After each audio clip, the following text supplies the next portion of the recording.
Hi, everybody, and welcome back to another edition of the Beyond the Cage podcast presented by Fight Chicks. I'm your host, Jim Graham. Alongside me is my co-host, The Juice, Dave Sadler. On this week's show, we will go over some of the top headlines in the world of mixed martial arts, including more of the ongoing John Jones saga, World Series of Fighting, and Bellator make their return here for 2015. And, of course, we have picks for UFC Fight Night Boston this Sunday on Fox Sports 1. As I said, I'm Jim Graham. My co-host is The Juice, Dave Sadler. And how's it going, Dave? Good. Sunday fights, huh? That's crazy. That's going to throw my whole schedule off. Everything about me is going to be off. There's a fight on Sunday. No, actually, that's good. Saturday night, there's local fights here that our guys from Team Genesis are going to be fighting on. So, I'll be out there trying to sell some Brian Ebersol and some Team Genesis t-shirts for everybody. So, yeah. And then Sunday there'll be UFC fights. It'll be a pretty good weekend. What do you got going on? Nothing majorly planned other than work. But, you know, that you got to do that. But, yeah, it's shaping out to be – this is one of the few weekends I can remember, Dave, where you have Bellator Friday, World Series of Fighting Saturday, and then the UFC Sunday. Yep. Regardless of what other players have been in the mix, whether that's WEC, whether that's Strikeforce, IFL, however it's been in the mix, very rarely have you seen arguably the top three organizations in the world have a whole weekend and each of them be on separate days as opposed to all on Friday or all on Saturday or competing. So it will be interesting to see, how the ratings go through the weekend.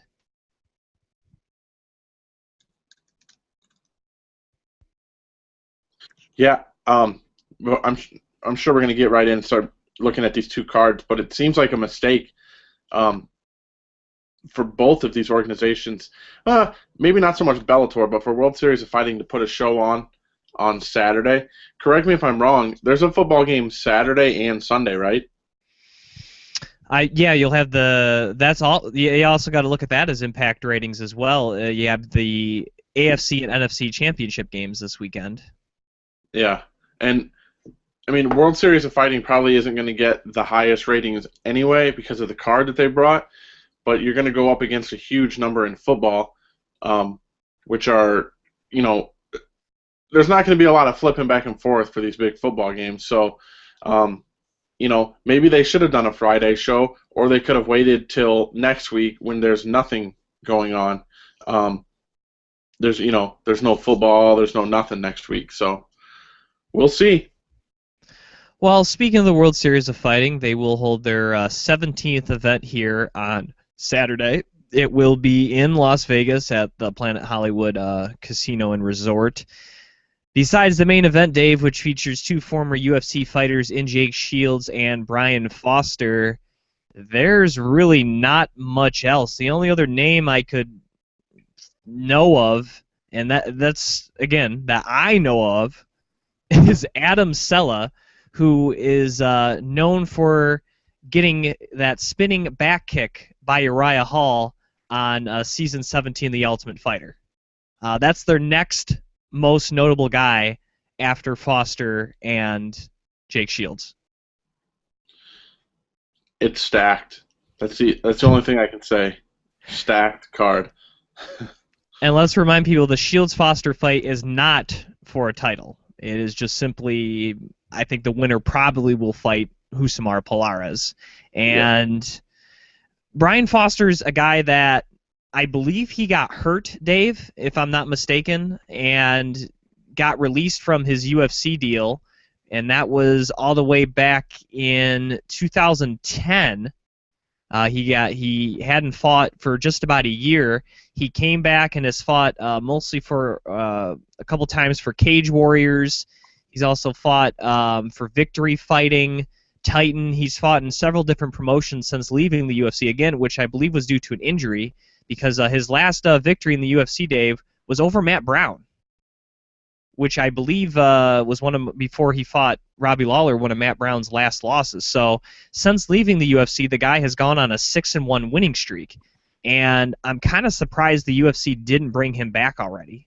I'm kind of surprised he's with the World Series of Fighting. I thought once he kind of got his injury problems squared away, he'd be back in the UFC because he left on a winning streak. It's not like they cut him for any particular reason. And, beating Matt Brown, even at that time, was, no joke. I'm glad he's back to a bigger organization. I think he deserves to be, and I know a lot of people are going to overlook him, think Jake Shields is just going to steamroll this guy, but Brian Foster is actually a really solid fighter, and if he can beat Jake Shields, this can kind of be his coming out party to the MMA community. Absolutely. One thing I was looking, I'm on WorldSeriesOfFighting.com. You want to be one of the big boys, and then a couple of things. One, you bring us this card. Two, if you go on Ticketmaster.com and you type in me plus 3, you can buy 3 tickets and get 1 free. And what's the average ticket price? Are you able to pull, or what? I don't know if they'll show you the average price, but what would be the lowest? I will efforting that as you speak, Jim. Might as well let the folks know, I guess, if they're in and around Vegas. I mean, the UFC doesn't do deals like that, 3 for 1. I know Bellator doesn't do deals like that. Bellator is reasonably priced, though. I don't think Bellator needs to do a 3 for 1. Yeah. I remember when I got to Bellator this year, I believe I got great seats for $25 a piece. All right. It is at the Axis at Planet Hollywood, which I'm not sure if that's a club. I'm looking here.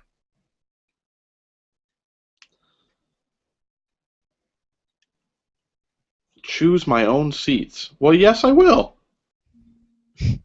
There are no VIP sections available. Section 103, right in front of the cage.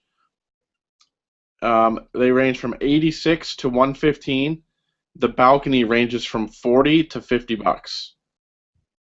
So if you bought 4 tickets at $40, that'd be $160. But then you get the 1 free, so you get 3 tickets for $120.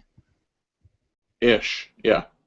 I mean, obviously, if you're not including taxes and Ticketmaster fees and all that, but that's not too shabby, I would say. This card isn't great, but you still got to add in. It's still in Vegas. Yeah. It's not, it's not going to be super cheap. They'll get a decent crowd simply because of the location that it's in Vegas, but Right, well, yeah. Well, it'll be interesting to see. Maybe some guys can jump out and surprise us, but yeah, overall, you could probably pass. I would just consider the main event worth watching. The other ones not so much. And Bellator, Dave, slightly better, but not by much. Again, a very good main event. Daniel Strauss against Patricio Pitbull, rather. And speaking of World Series of Fighting, Bellator stole the World Series of Fighting first ever featherweight champion in Georgi Karakhanyan. He is now with Bellator, and he will be making his Bellator debut against Bubba Jenkins.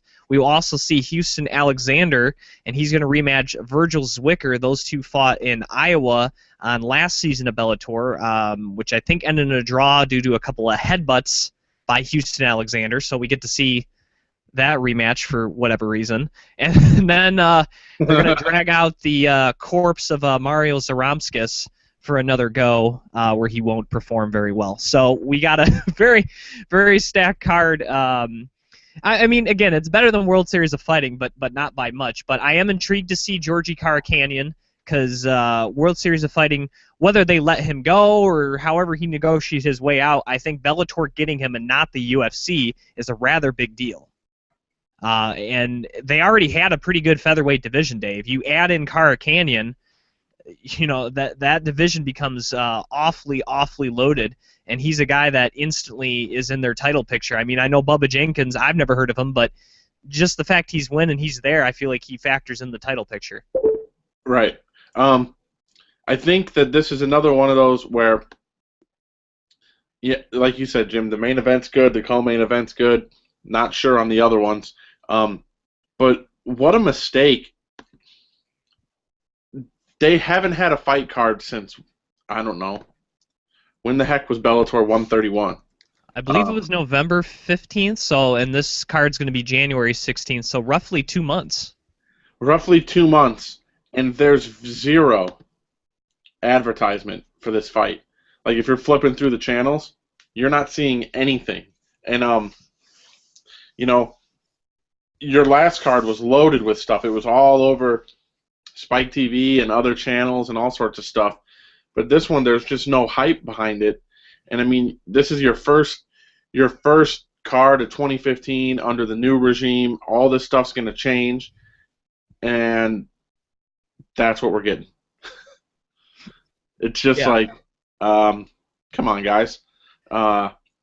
It seems like people are almost kind of skipping this card, and they're almost too excited for that British Invasion card that they're going to have at the Mohegan Sun there, where they're having like a lot of the British fighters fighting the American fighters like Lima and Daly, and then we're going to see McGarry and Newton, and there's a couple other big time fights on that card. It seems like a lot of people are kind of like picking that as like the Bellator card here of the early part of the year, and they're kind of bypassing this one, which is unfortunate because we have arguably two of the best 145ers on the planet, or three really if you throw in Car Canyon, fighting on this card here on Friday. Yeah, and unfortunately, Jim, I'm trying to find it here. The one that you're talking about, there's still another event in between there. That's Bellator 134, February 27th. Wow. Okay, I wasn't sure if there was one in between, but yeah, that's what I'm saying. People are getting so hyped about that one, and we got two events to go. Yeah. I mean, granted, Bellator 134 is going to be a great card, but I mean, Douglas Lima and Paul Daly is the main event. We're one Paul Daly injury away from Carlos Newton and Liam McGarry being the main event. I mean, as much as we want to badmouth it, Jim, the fight's probably going to be amazing. If you DVR Bellator, it's probably going to be great.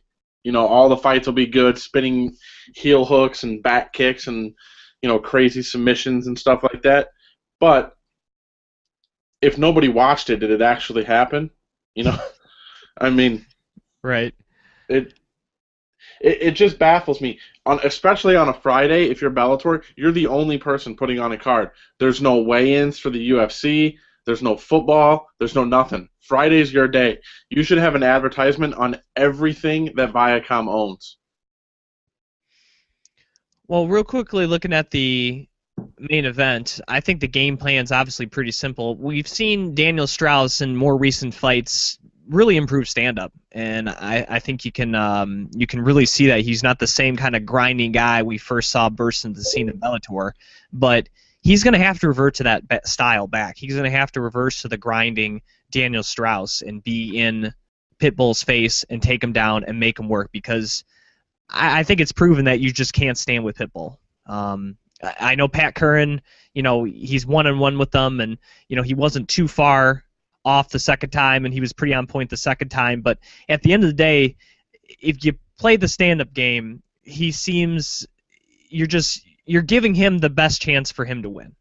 I'll put it that way. You're giving him his least path of resistance to win, and that's standing up, because that's what he does best. And I think that second fight against Curran, he showed that he can get his conditioning under control, which was kind of a knock on him, and a lot of people thought that was the reason why he lost the first fight, and he seemed to have that more under control in the second fight. So if coming for this third fight, you think third time now, scheduled for 5 rounds, that's when you start to kind of see whether or not someone's, really and truly proved that third fight, whether it's a new weight class, whether it's championship rounds or whatever, and I think he'll have it under control for this, but if you're Strauss, you got to go back to the wrestling game to recapture the featherweight title.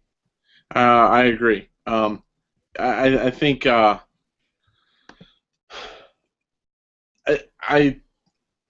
it's a hard defense for Strauss, because Pitbull's got, with his stand-up, I think his stand-up is better, and it's a technical. What's the word I'm looking for here? I mean, it's very technical, and there's not a lot of mistakes. So he's got to be on point the entire time, the entire time of the fight. And like you said, if he wants to regain that belt, he may have to make this a grappling affair if he wants to walk back out with the strap.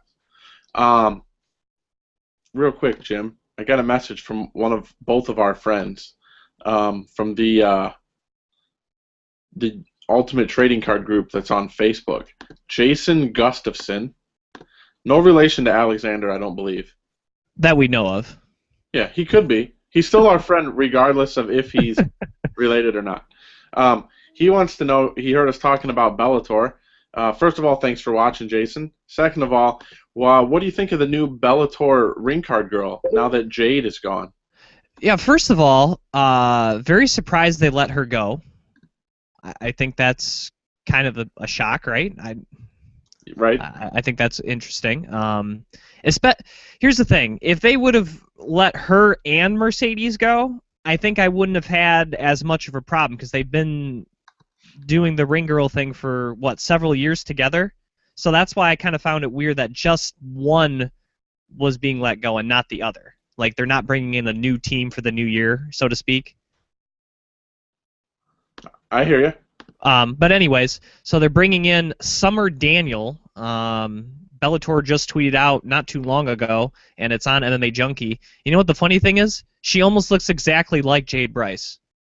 Like, very, very similar. Like, if you would have put these two side by side, you'd be like, that's all, like they could be related. They're probably not, but... Here we go. How's she doing? Yeah, let me see if I can do a screen share here, so everyone can see the photo here. Let's see, screen share. Thanks for bringing this to our attention, Jason. Yes, all right. I think this is it, because we're doing a live show here. You should be able to share it with everybody. You can see that, Dave? Oh, yeah. Look at us being all high-tech. And that's how it's done, ladies and gentlemen. That is the new Bellator ring girl there, Summer Daniels. So... there we go.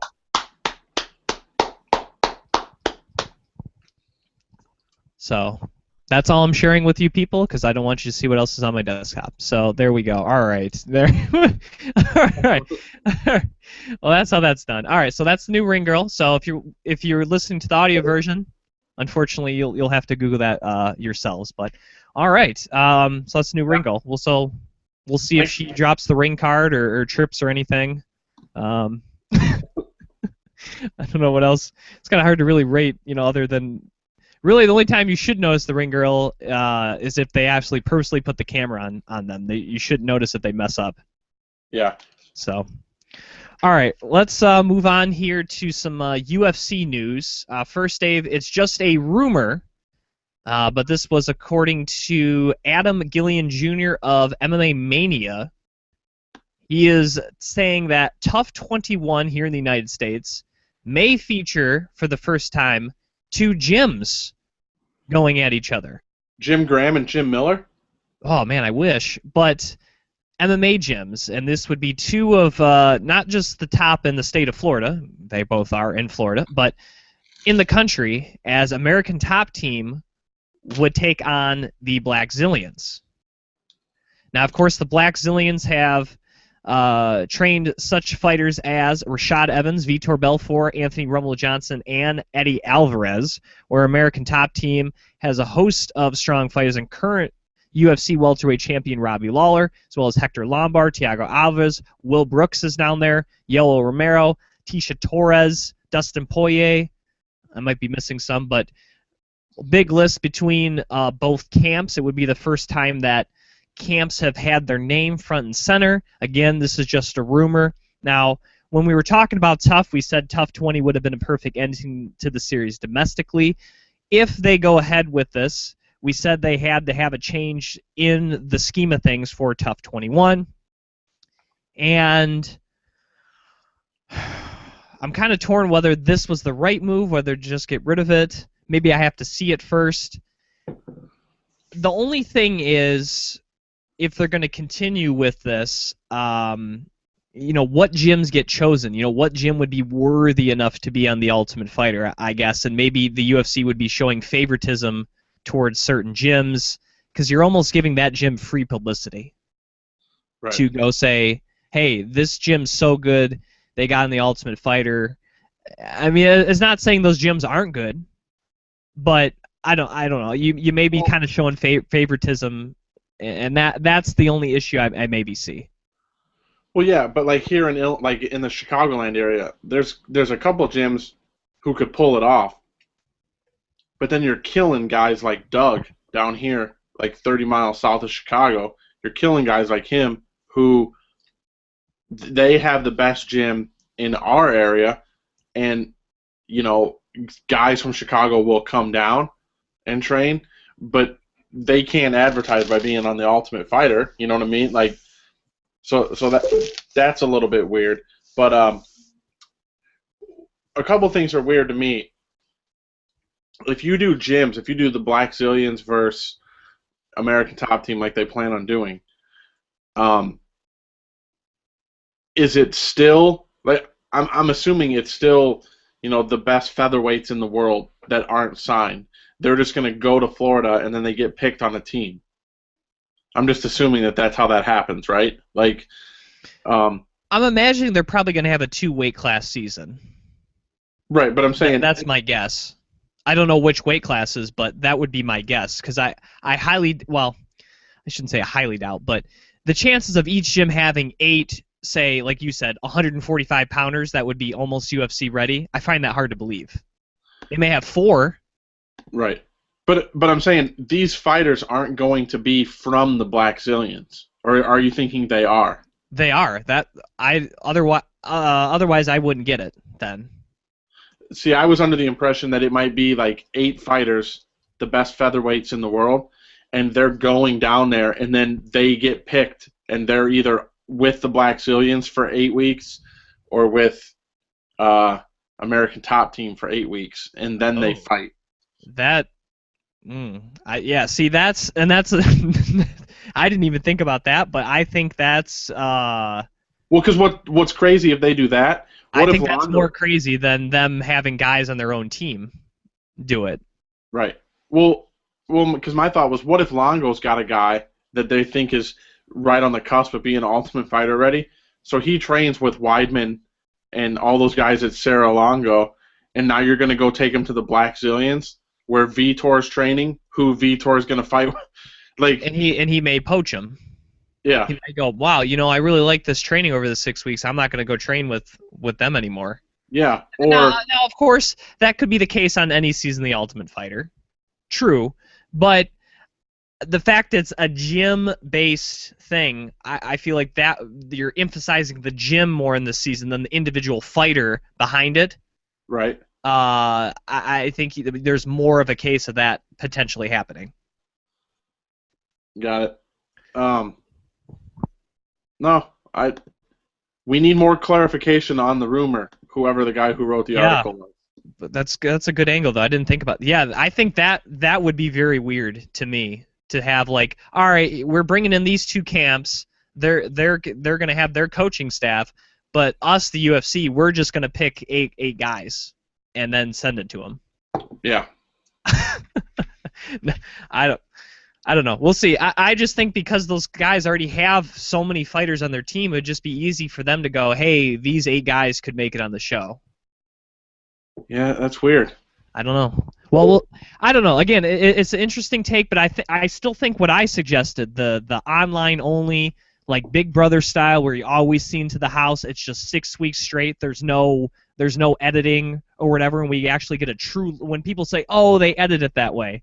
If they could actually have a season where we can see everything with no editing and we can judge for ourselves that person's, they're a bad person or they do stupid things or this guy's an idiot or this guy's really a nice guy, we can see all that for once. And I think that would be nice. Now, that's not to say they can't do that for this gym thing, but I think that's the way they should approach the Ultimate Fighter. And again, it would push the sales of this Fight Pass that they're trying to get people to get. Ooh, I'm glad you brought that up. Right? Couple quick points. One, Jason is still watching, and he suggested maybe one fighter from 8 of the top gyms all around goes down there. That could be a possibility. I would like that, but then they couldn't call it ATT versus Black Zillions if we're going to have one from each. That's true. I don't know what they would call it. It just could be called Tough 21. It doesn't have to have a name. But yeah, if you could have, like you said, like a guy from Black Zillions, a guy from American Top Team, a guy from Extreme Couture, a guy from Longo Serra, a guy from Team Genesis. Yeah, Team Genesis, a guy from here in Michigan, Michigan Top Team, or something like that. We're probably forgetting names because I'm stretching for time, but yeah, that would be cool too. And then you kind of each gym gets a representation. Right. Okay. A couple other things off of little points that you brought up. You said something about Fight Pass. I know that you use Fight Pass, or you probably don't use it as much as I do. So here's an interesting thing. If you do have Fight Pass, go on, and I believe Fight Pass started about a year ago, if I'm not mistaken, huh? Maybe. I think, yeah, it'll be coming up on a year here, I think, if it's not already.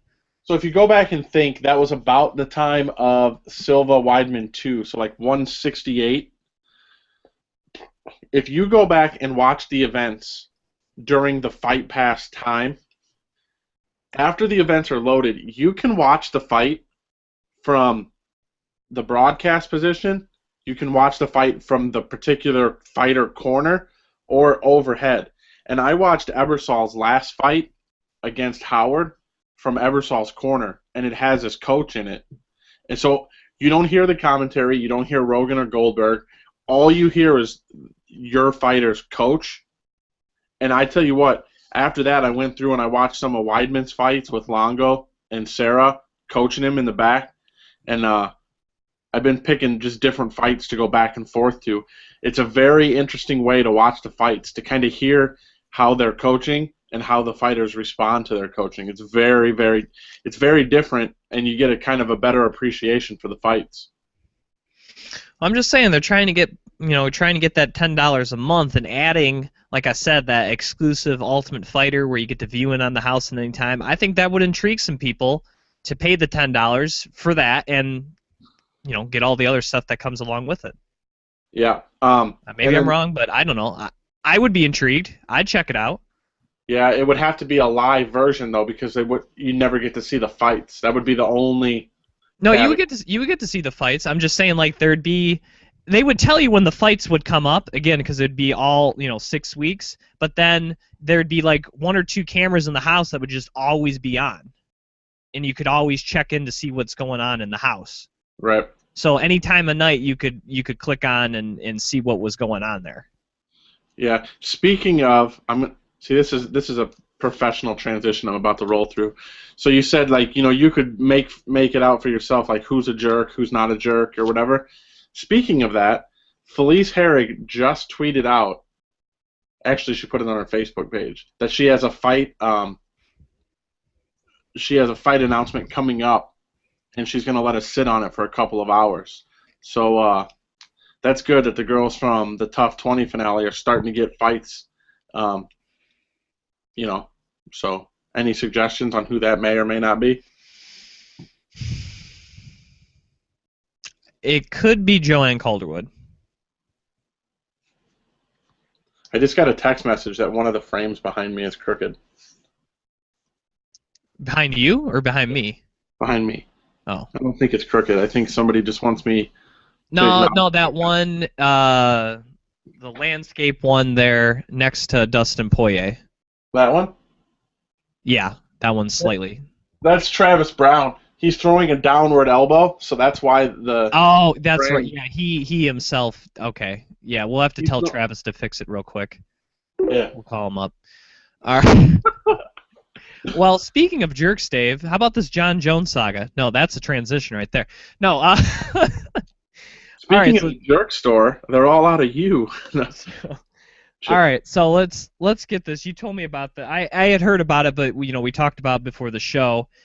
We said this John Jones saga wasn't going to be done with us talking it last week, and it's not. Not only did John Jones have cocaine in his system, there was also elevated testosterone levels, according to this out-of-competition test. You can go look up the results yourself. They were pretty high, higher than John Jones had tested previously. And there is also a report that John Jones, after committing himself into said rehab last Monday, is now out of rehab. Crushing it. So, and again, he hasn't been fined or suspended or stripped of his title. Any of those things have not happened yet. Boy, the rehab thing, I don't know. That you would think typically when you go to rehab, aren't you there supposed to be like there for a month? Yeah. Well, here's what's amazing to me. I'm reading off of MMA Junkie right now, and it says, in an interview with the CBS affiliate in Binghamton, New York, John Jones' mother discussed her son's recent positive cocaine test and rehab stint, and said he will be in Massachusetts on Sunday to watch her brother's battle to get to the Super Bowl. His stay lasted one night, but he's continuing to get more educated on the subject. She also said that she was glad John tested positive for cocaine metabolites. Have you ever seen somebody test positive for a drug and so many people be excited that he tested positive? Well, the fact that she said that knows that he was using it. Yeah. I mean, it obviously wasn't some secret and he just accidentally did it one day and tested it. His own mother saying it was a blessing, more or less, paraphrasing, of course. Here's what she said. I'm glad that this happened to John, Camille told WBNG-TV. This stopped him in his tracks. This let him know that he may need to change some friends because everyone is not for you. Everyone is not for you for the best. This is a good thing as far as our family is concerned, so we weren't upset. Me and my husband considered it a blessing from God that our child was able to be helped and know that he needed to stop. And now, wow, this is an awful... Well, we got the gist of it, Dave. Yeah. Yeah, so basically, the Jones couldn't be more happy that he tested positive for cocaine. So that shows that it was a problem and not an isolated incident, which I guess had kind of been rumored, I guess, stemming back to Chael Sonnen drinking a bottle of Coke at the weigh-ins years ago, which people didn't get at the time, but now makes sense. Does this do anything for you, Jim, when I drink this? The White Sox thing? I don't know. I don't know if you can make that into anything. That I'm wearing my Tigers hat and you're drinking out of White Sox cup? Whoa. I'm so glad that just happened. So, yeah. So, obviously, it's a problem. Him only being in rehab for a day is not good because he was supposed to go there and get better and stuff. I understand he wants to go see his brothers play football. That's fine.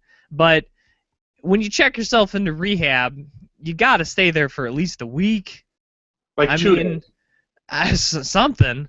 So now that still doesn't mean he can't go back in and actually serve actual time there. But if he doesn't go back, Dave, and his save was 1 day, then he has to get suspended. Because I thought the rehab was kind of like a built-in suspension, kind of, sort of. But if he's only going to stay there in a day, he's got to serve some suspension time or fine or both. What a week! That's ridiculous. What a week for. Yeah. What a week for him. He beat arguably his toughest opponent and his cocaine addiction all in like 72 hours.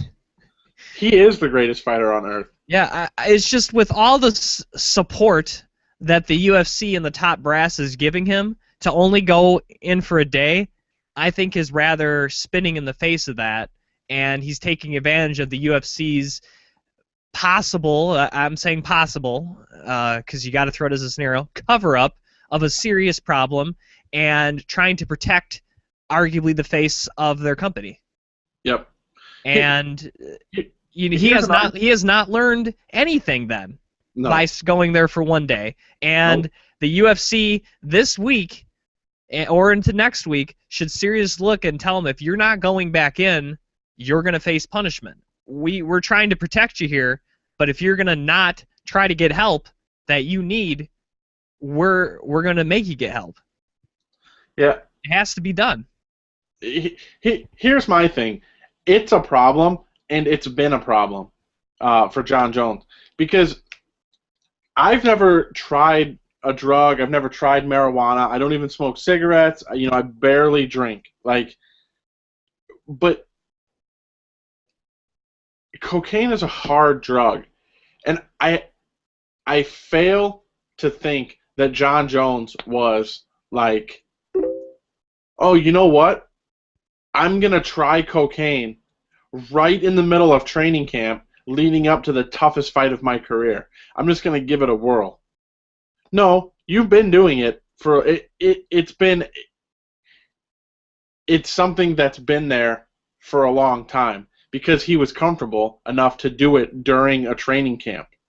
You know what I mean? Like, I could see, like, maybe somebody trying marijuana being like, oh, that was, I'm glad I tried that. Like, I'll never do that again. But cocaine, like, I mean, that's a hard drug, and you just have to, he's just going to, quote-unquote, try it during a training camp. No, that's been something he's been doing for a long time, and he finally got caught. Yeah, cocaine is a drug that can kill you trying it once. And it's happened. If you ever seen the ESPN 30 for 30 about a young college recruit or college player that got drafted by the Boston Celtics by the name of Len Bias, yep. You'll find all about that. I believe it was either his first or second time trying that drug, and he died, and obviously never got to play in the NBA.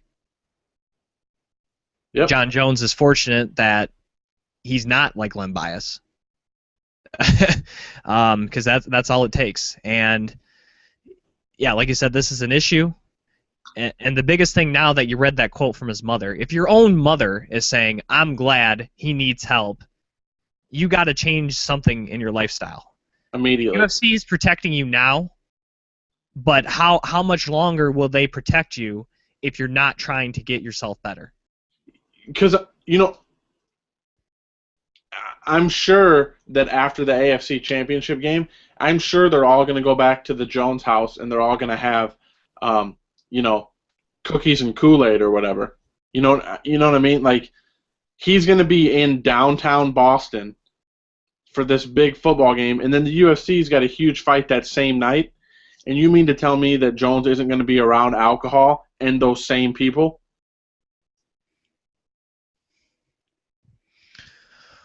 All right, well, speaking of Boston, UFC Fight Night Boston here on Sunday, January 18th. 4 fights will be shown on the main card, and of the fight cards this weekend, and I'm not saying it just because it's the UFC, Dave, this is by far, I believe, the best one. Looking at the first fight of the evening, we have a very interesting bout at 155 pounds as long stalwart in the division. Gleason Tebow will take on former Tough Smashes winner Norman Park. Looking at Tebow, 15-8 in the UFC. His last fight was a win over Peter Hallman back at the Fight Night Bigfoot Andrei Arlovsky 2, and 15 of his 32 career victories are by decision. He's currently riding a 2-fight winning streak. Looking at Norman Park, he is undefeated in the UFC since winning the Ultimate Fighter, 4-0 with a draw. His last fight was a victory over Naoya Katani at the UFC Fight Night Dublin, and 12 of his 20 career victories are by submission. And even with that draw, Dave, he has won 10 of his last 11 fights. Nice. But Norman Park, this is by far his biggest test so far in the UFC, taking on Gleason Tebow. Like I said, a stalwart of the division. This will be his 24th fight in the UFC. Not too many guys have had that many more fights than him, not just currently, but overall in the history of the organization. And Tebow is a guy that you have to try to get this fight into the 3rd round. He is very good in rounds 1 and 2. He is usually really bad in round number 3. So if you're Norman Park, you got to do all you can to just try to tire this guy out. And that may be kind of boring, but when the 3rd round comes, you lay it on him because he will no doubt be tired and not be ready for you then going full speed. So for Norman Park, normally a guy that likes to kind of clinch and grapple a little bit, you can't do that in this fight. You have to try to stay away from him. You got to keep moving, keep circling, sticking to moving, maybe throwing half power shots, kind of get him angry, try to get him to, wear down chasing you. And then that 3rd round when he's tired from chasing you for 2 rounds, you hit him with everything full power and you go full blast. And if you're Tebow, if you can't catch him, you're going to be in for probably another split decision loss because that's usually how it seems he loses. He's a tough guy to finish. But, yeah, if you're Tebow, you got to try to get a hold of Norman Park and take him to the ground because of Park's 2 career losses, Dave, both were by submission. And Tebow does have a decent submission background. So to me, that's how you try to beat Norman Park and vice versa. Yeah. Like you said, Jim, Norman Park needs to get this into the third round. Hey, he's the younger guy. Should have all the energy in the world, right? Tebow, like you said, he's been around. You're not going to throw something at Gleason Tebow that he hasn't seen. I do like your idea of kind of, trying to bait him into tiring himself out. Do some stuff to get him angry, to maybe chase you around the cage for a little bit. Maybe some cage work to get him tired a little bit faster. But yeah, Norman Park definitely can win this fight. If he wins it in the first 2 rounds, it'll be a very shocking victory. But this is a fight that can definitely put him on the map in the division. And it's glad that they were still able to get him a solid opponent like that, because he was originally supposed to take on Jorge Masvidal. And obviously, if he beats Masvidal, he's on the footstep of the top 10. Now, Tebow to me is a very similar type of opponent. You beat Gleason Tebow, you're starting to get edging close to that top 10, which is where he wants to be. So, the next fight of the evening, I want to talk about injury replacement. This is now the third guy that has now been lined up for Uriah Hall. He is taking this, I believe the report was as of January 12th, so less than a week for Mr. Ron Stallings, who will be making his UFC debut against Uriah Hall at 185 pounds. Looking at Stallings, 12-6 of his career. All 12 finishes all 12 wins are by finish, with 6 knockouts and 6 submissions. And as I said, he's taking this fight on less than a week's notice. Uriah Hall, 2-2 in the UFC. After starting out 0-2 in the organization, he has won his last 2 fights, including his most recent, which was a victory over Thiago Santos. I believe that was UFC 178, right? I believe so. Yeah. And 5 of his 9 career victories are by knockout. Looking at Mr. Stallings, obviously taking this fight on a week notice. Probably the best guy you ever fought. I know we're gonna do picks here in a minute, but it's very hard to pick Mr. Stallings.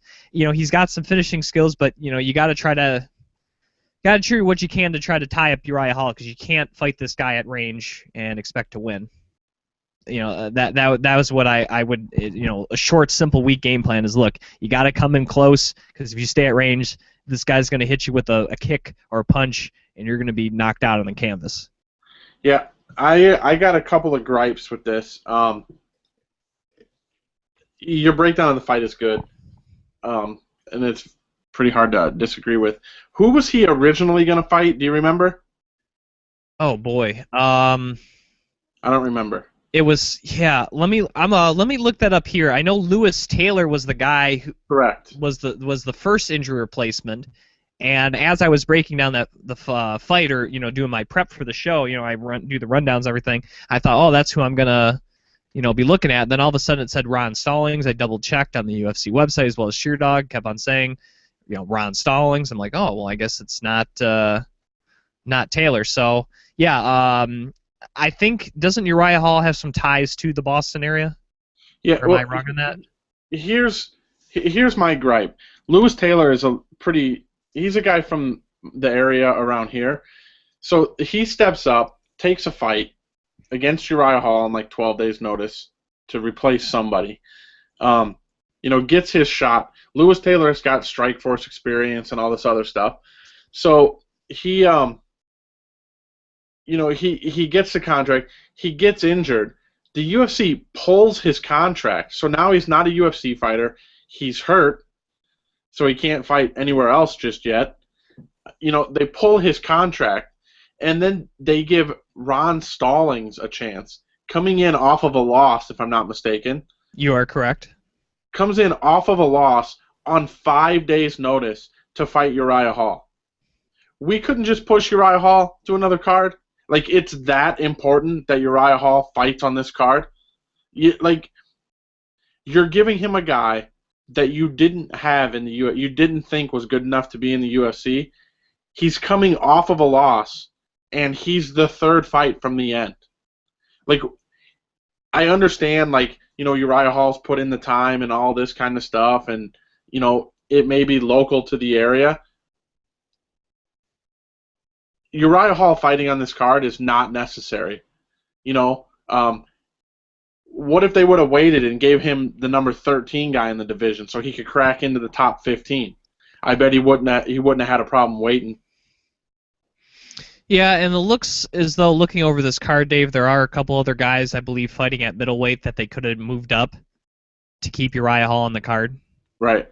That was a likely scenario. Like you said, Lewis Taylor, hopefully he does get, they work that situation out, because it would be a shame if he then has to go back on fighting regional shows just because he got hurt.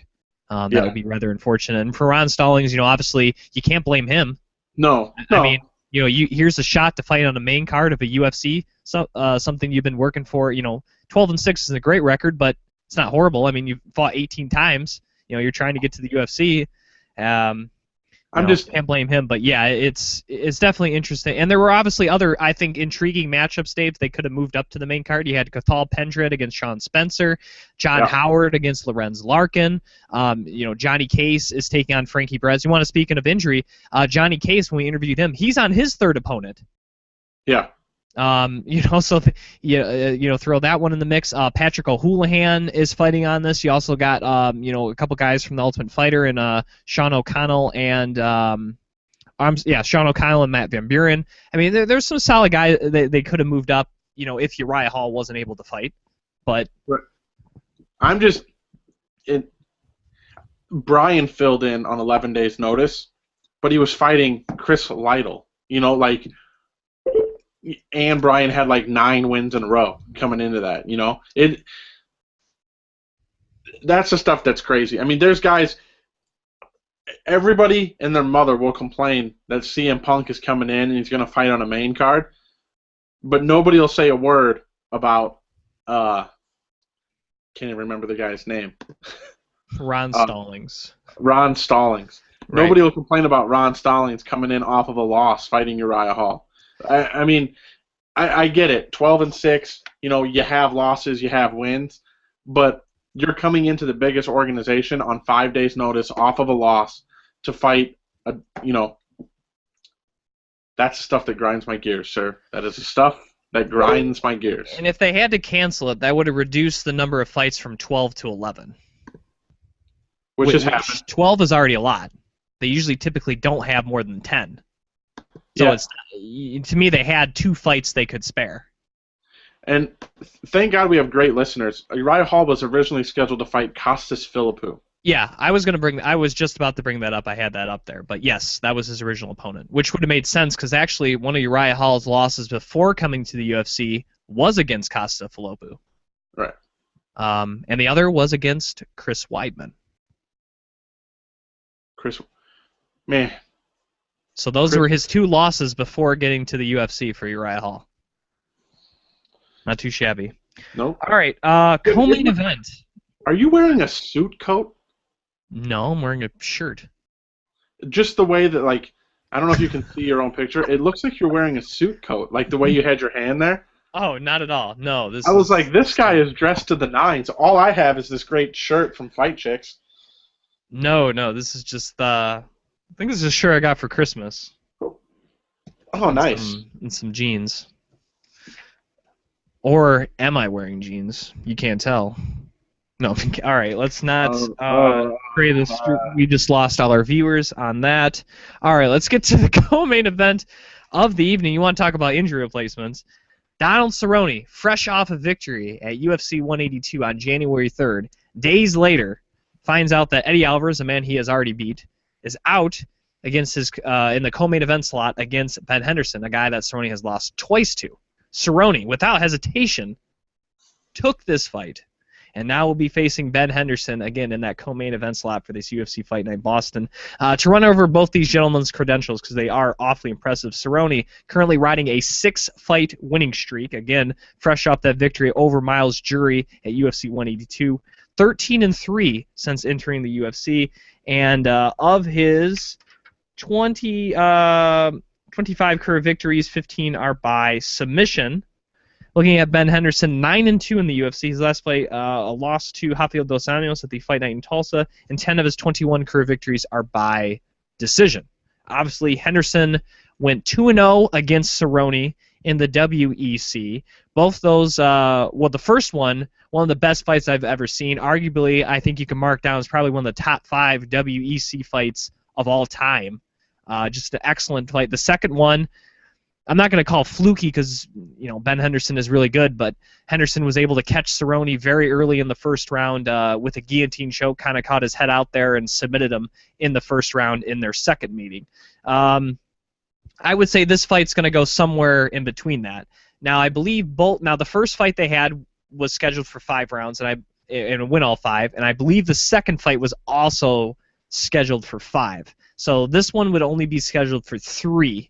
Which significantly makes a difference, and I think favors Donald Cerrone, just because I believe he has more ways to finish the fight. Whereas Ben Henderson, to me, in a 5-round fight, to make him go longer to try to win, I think that would give Cerrone more time to win. So that might help. That might give Henderson more chances to win because he doesn't have to be perfect for 5 rounds. He only has to try to be perfect for 3. I think that helps him out more because of Cerrone's finishing ability. That's what I meant to say. And for Cerrone, a lot of people are like, well, what's your game plan? He's like, well, I don't have a plan. I don't have enough time to even bake a cake. He said something to those effects. And to me, you fought this guy twice for roughly 30 minutes. You know what he's going to do. You don't need to sit there and game plan and analyze. You know what Ben Henderson's going to do, and Ben Henderson knows what you're going to do. It's whoever can go out there and execute. And I think that's one of the reasons why he took this fight, Dave, is because he knew what Ben was going to do. There wasn't going to have to be that much huge time preparation that he needed for Ben Henderson. Because he didn't take what we say. Jury landed 15 strikes against him. Yeah, 15 or 18, something like that. He wasn't hurt. It's not like he needed a long time to recover. So it's going to be who's going to go out and execute on Sunday night, and it should be fun. And this is, again, one of the ones that you almost wish could be 5 rounds. Yeah.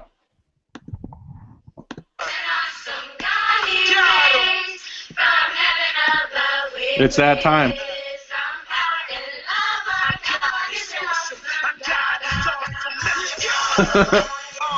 I love when this guy fights. Anyway, no, I think this is a smart fight for Cerrone to take coming off of the jury fight for a couple of reasons. One, Eddie Alvarez and Donald Cerrone are 2 completely different cats in the cage. And Ben Henderson just went through an entire camp minus 1 week preparing for Eddie Alvarez, who Eddie Alvarez is one of the best, but he's very this is going to come off wrong, but he's very bland compared to Donald Cerrone. Eddie Alvarez can beat you many different ways, as can Cerrone, but the way Cerrone gets to those many different ways are very different. So I think that the short turnaround actually helps Cerrone. He's already in shape. His weight was close anyway. And he can do whatever he wants for 3 rounds. He can go for 15 minutes easy, real easy. And Ben Henderson, this will be the first time he's not doing 5 in like 400 years. So this could be 15 minutes of just back and forth. I think the quick turnaround in this one helps Cerrone. But like you said, they fought for 30 minutes before. So in that 30 minutes, as much as Cerrone knows what Bendo's going to do, Bendo's fully aware of what Cerrone's going to do as well. And just real quickly, if Cerrone beats Henderson, nothing will happen. There's no way he doesn't get the winner of Pettis and Rafael Dos Anjos. But see, here's the thing. I disagree because Pettis and Dos Anjos is in the middle of March. So then let's say Cerrone wins, right? So Cerrone against Dos Anjos or Pettis or whoever, July, maybe August. Cerrone will fight 7 times before then. But that's on Cerrone then. Yeah, he definitely deserves the belt. I think he deserves a shot at the title right now. Right, but that's the thing. That's what I'm saying. The UFC can't deny him the shot. Now, if he wants to go ahead and fight again, that's on him, to me. Right. I mean, at a certain point, like you're paying the guy that we're getting ready to talk about, you're paying him hundreds of thousands of dollars with 5 fights in the UFC. And Cerrone's just been bailing you out. At some point, like, doesn't his contract give him like 500 and 500 to show up? Like, dude is just bailing people out left and right. Like, give him some money so that he can not be in camp. You know what I mean? Yeah, I don't know, but yeah, like I said, you can't deny him the title shot. And again, whether he wants to fight again, that's on him. So, which may be the case. All right, well, let's get to the main event of the evening, where a certain gentleman has been promised a shot at his division's title, the 145 title, as the notorious one, Conor McGregor, will take on Dennis Siver. Looking at Conor McGregor, 4-0 in the UFC. His last fight was a win over Dustin Poirier. 14 of his 16 career victories are by knockout, and of those 16, and he's, as I meant, and he's also riding a 12-fight winning streak. Looking at Dennis Siver, 10-3 with a no contest in the UFC. His last fight was a victory after that no contest following a suspension for performance-enhancing drugs. It was a victory over Charles Rosa at the Fight Night Story versus Nelson in Sweden, and 9 of his 22 career victories are by submission. Despite that fact, Dave, Dennis Siver is known as one of the featherweight division's best kickboxers, mostly known for his spinning back kick. He's also a pretty tough guy to finish, and a guy that, not just with the kicks, but also his hands are pretty good, and he's a pretty durable guy, as I said. Very interesting and intriguing matchup for Dennis Siver, or for Conor McGregor against Dennis Siver, and while it is intriguing, Dave, it is another striker, and so far other fellow strikers that he has faced, not just in the UFC, but on this great 12-fight winning streak, have not been able to stand up to Conor McGregor.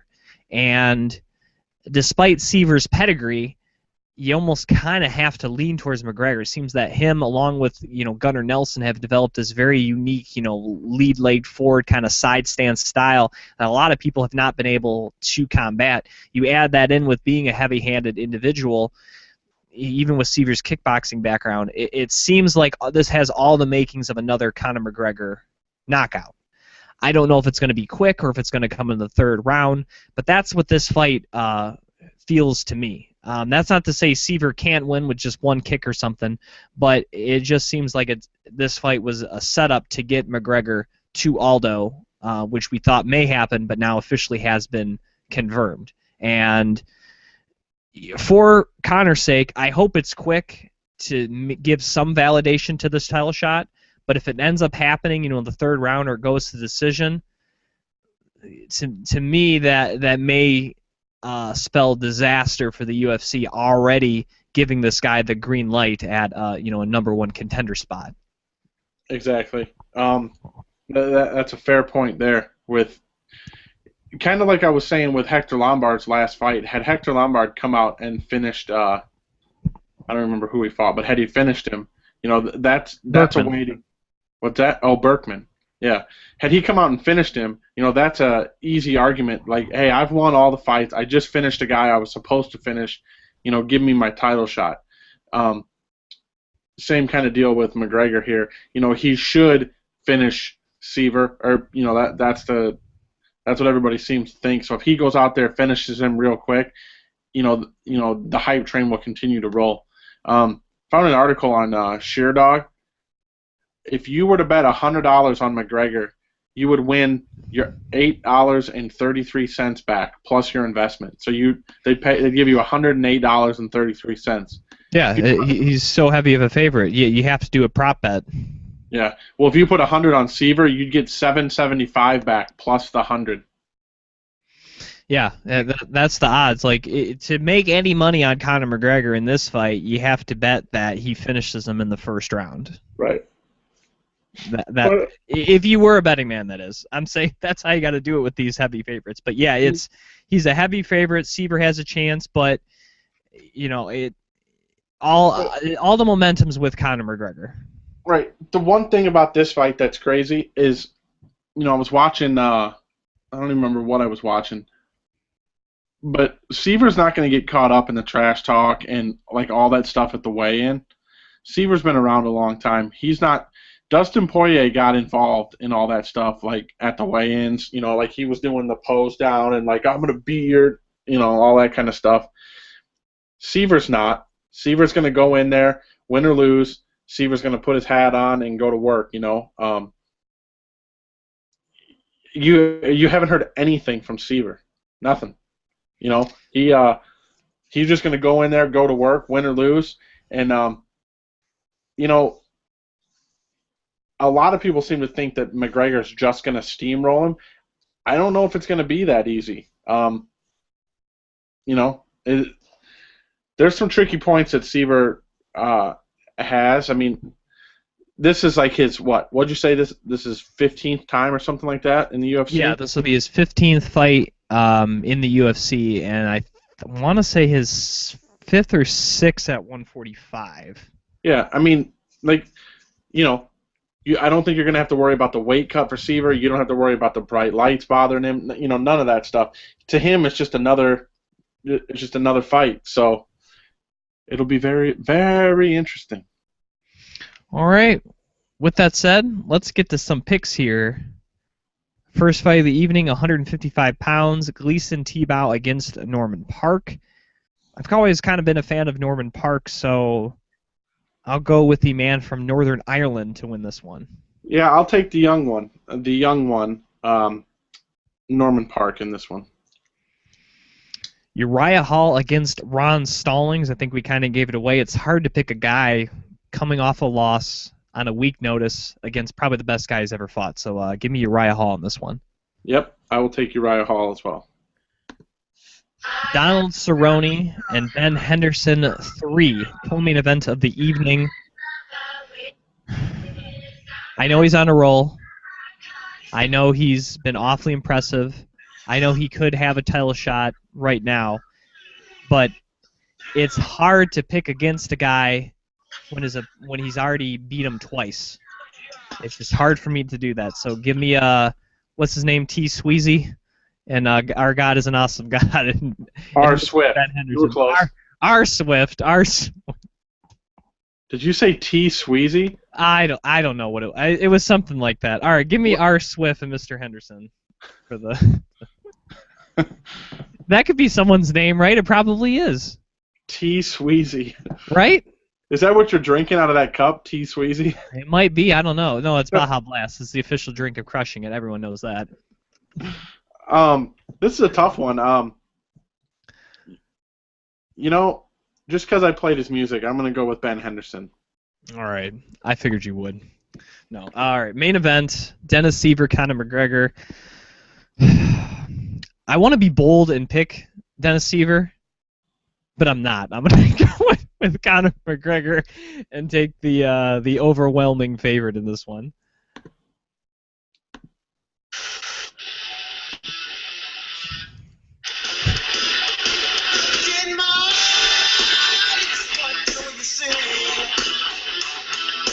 Cult of a person now. One of these times I'm going to get you to sing along, Jim. I thought you were going to play some Dropkick Murphys shipping up to Boston. No. Well, because my pick isn't going to be all that entertaining, so I figured I should at least make the crowd happy by doing stupid tricks on the computer screen. I will pick the notorious one, Conor McGregor. All right. Those are our picks for UFC Fight Night Boston again this Sunday, Fox Sports 1, 10 p.m. Eastern. That's starting again on Sunday night. And also, we mentioned Johnny Case earlier. If you haven't listened to that interview already, it's on the audio version as well as its own standalone YouTube video. I got a chance to talk with Johnny Case up ahead of his fight on the undercard, which will be as part of the prelims, also showing on Fox Sports 1. Those will be starting at 7 p.m. Eastern. Check out what he had to say. Very great interview, and he talks about kind of his trials and tribulations getting his opponent changed on him not once but twice for this fight. Not to mention his UFC debut and victory over in Japan back in September. So that's a good interview too. So check that out. Johnny Case YouTube channel right here, youtube.com/Beyond the Cage podcast. So anything else to add before we end the show, Dave? No. Good job with your Case interview. Sorry I wasn't able to join you, but it was a good one anyway. And you know, we've got a lot of new people liking the page and stuff. So if you're getting a chance to watch us live, we appreciate it. If not, make sure you go to our YouTube channel. Just search Beyond the Cage Podcast on YouTube, and there's quite a lot of videos. There's interviews with fighters when we've gone out to events. There's us opening up cards, showing off memorabilia. There's everything out there. So if you're not quite sure who we are or what we do, check that out. And thank you to all the people who reshared and everything that Eddie Wineland interview. I talked to quite a few people, Jim, and maybe I don't know if you've listened to it since then, but quite a few people actually sent Eddie messages saying, they were a fan before, but they're a much bigger fan now because of how truthful he was. So we got a lot of positive feedback from people. So it made me very happy to, hear the positive feedback. Absolutely, and again, to interact with the show, not just watching the stuff, Facebook.com/Beyond the Cage Podcast, like the page if you haven't already, and that was awesome having Eddie on. And just real quickly, speaking of memorabilia, I know some people they really like the prizes we gave away for our last contest, the signed photos of Darren Cruikshank, Luis Smolka, Stephen Thompson, and Johnny Case. I'm working on another contest with some great signed photos. So I know a lot of people are like, oh man, I missed that one. But no, we're having another one. I already got a couple already that came in, and I'm trying to send some more out to get future contest here. So we will be having more contests. So don't worry. You didn't miss out. That was just the first one here for 2015. We're planning on having several more. Rumor, can you either add fire to this rumor or can you put this fire out? It's one of the photos that you sent out. I've heard two rumors on Twitter. I heard one was Brian Caraway and one was King Kong Bundy. Are any of those true? No, it's neither of those. Neither of those. Two of them will have been former guests of the show. Oh. Others will be others will be big names within the UFC and Bellator. This just in via text. Steve Sadler, perhaps? Well, I don't know. He's hard to get. He's a hard get. He's a hard get. I don't know. I don't know if I may send him. He may just rip it up. And I don't want to waste postage on that. He'll text me and be like, "Why'd you even try?" He would send me a picture of him shredding it. Like, yep. So I don't want to risk that. I don't want to disappoint any fans there. Yeah, we want the best for our fans. All right, he is the Juice, Dave Sadler. You can follow him on Twitter at VigilanteJuice. I'm your host, Jim Graham. You can follow me on Twitter at Jim Graham. Thanks to our partners at MMAinsider.net, MMAforlife.ca, BluegrassMMA.com, of course, TopRatedMMA.com. Check out their gear and buy some of that stuff. And, of course, our great friend AJ Hiller at MMAsignatures.com, providing the best website in the world for MMA memorabilia. And our great folks, the presenting sponsor of the show, Fight Chicks Apparel, FightChicks.com, and at FightChicks on Twitter. So, for the Juice, Dave Sadler, I'm your host, Jim Graham, and thank you for listening to another edition of the Beyond the Cage podcast presented by Fight Chicks.